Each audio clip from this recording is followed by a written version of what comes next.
চলো আজকে আমরা রোদে ডিম ভাজতে চলেছি। প্রথমে এই কড়াটা গরম করতে দিয়েছিলাম রোদে, কিছুক্ষণ কড়াইয়ের সাথে একটু গরম হয়ে গেছে। এবার আমরা কড়াই তেল দেবো, দিয়ে আবার কিছুক্ষণের জন্য অপেক্ষা করব। কড়াটা এইভাবে ঘুরিয়ে, কড়াটা এমন গরম হয়ে গেছে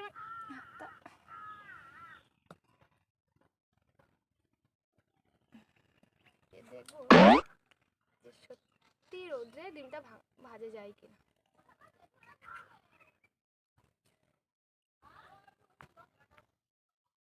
এবার টেস্টের জন্য অল্প একটু লবণ দিয়ে কিছুক্ষণের জন্য রাখবো। রাখার পর দেখবো যে ডিমটা কেমন হয়। চামচটা দিয়ে একটু ঘেরে দিলাম, কুসুমটাকে ছড়িয়ে দিচ্ছি।